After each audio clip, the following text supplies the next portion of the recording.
Movies show samurai winning perfect duels in the rain. The average low-rank samurai, buried in paperwork, drowning in debt, and dying as one nameless body in a chaotic formation. Samurai wasn't a small club of elite warriors. It was an entire social class, from powerful lords at the top down to low-rank retainers barely scraping by. In the Edo period, roughly 6 to 7% of Japan's population were samurai. Most were hereditary retainers. If your father served a lord, you inherited his role, his stipend, and often his debts. You had a title and a sword, but very little real freedom. From the day you were born into a samurai household, your future was already mapped out. Your life wasn't about choosing adventure. It was about living up to a role your family and your lord had already decided for you. As a child, that meant training your body and your manners long before you ever held a real blade. You learned how to sit, how to bow, how to speak to superiors, and how not to embarrass your household. Wooden weapons and basic drills came alongside reading, writing, and memorizing.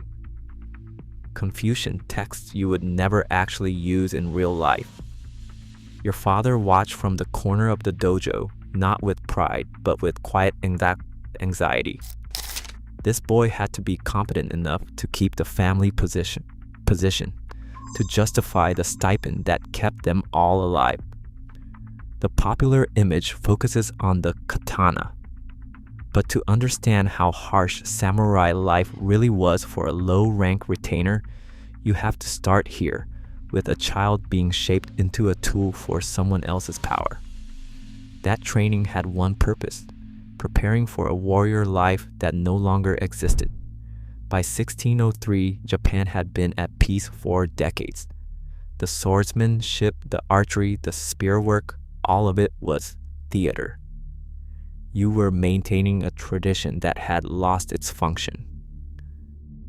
But the real cage was not the dojo. It was the castle gate. Every morning you arrived at the exact moment your rank dictated. Not early, not late. 30 paces behind the man above you, 30 paces ahead of the man below. If you misjudged by 10 seconds, it was noted. If your sandals were scuffed, if your sash was tied slightly wrong, if you did not bow at precisely the correct angle, someone saw it. Someone wrote it down in the official records that determined your family's future and yours. Your duty might be standing motionless for 8 hours in summer heat, watching peasants carry rice through a gate, or copying tax records by hand until your fingers cramped, knowing a single mistake would be noted in your file. The paperwork never ended. There were forms for leave requests, equipment inventories, and documentation of rituals performed. Each one had to be perfect. This was what serving your lord meant: mind-numbing administration, not heroic combat. One ritual mistake could signal incompetence or disrespect.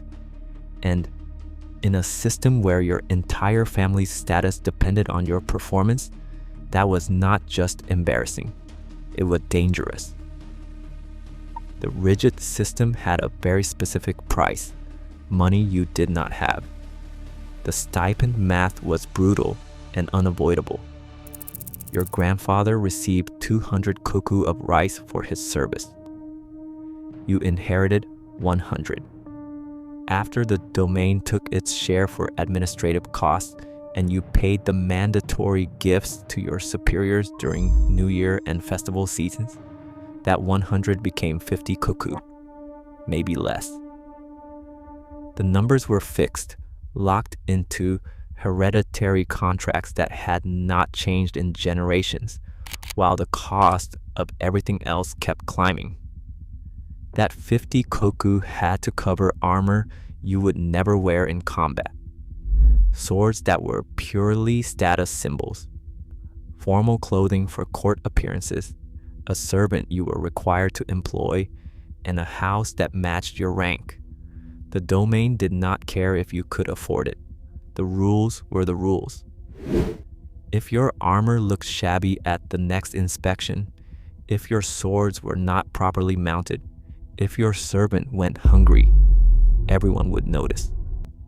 And in a system built on ritual precision, appearances were everything. So you borrowed from merchants, the very class your status supposedly placed beneath you. They charged interest rates that reached 20 to 25% annually, a crushing weight for a warrior whose income never increased. You needed the money for the New Year gift to your superior, to replace the roof on your house, or to pay for your daughter's wedding. Each loan made the next month's stipend smaller. The debt spiral was built into the system from the start. The merchant class was socially scorned as the bottom tier of the Shinokosho system, yet they held real economic power over the elite warriors. A rice broker could ruin a samurai family with a single call on a debt. A swordsmith might refuse credit.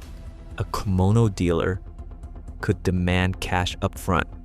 The merchants grew wealthy while the samurai grew poor, and there was nothing the warriors could do about it. The law protected the social hierarchy, but money flowed upward.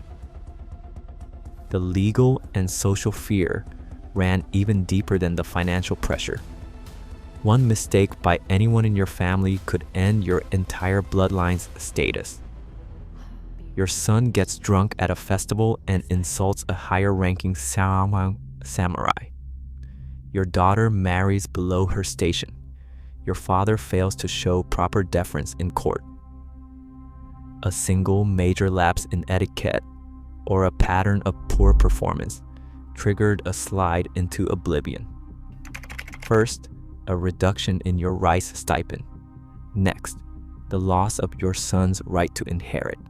And finally, the total erasure of your family's samurai status. The story of the 47 Ronin was every samurai family's nightmare made real. Lose your lord, and you became masterless. Social death. No stipend, no status, forbidden from trade or farming. The 47 chose revenge and ritual suicide because those were the only options that preserved honor. Most families could not afford even that. They just disappeared.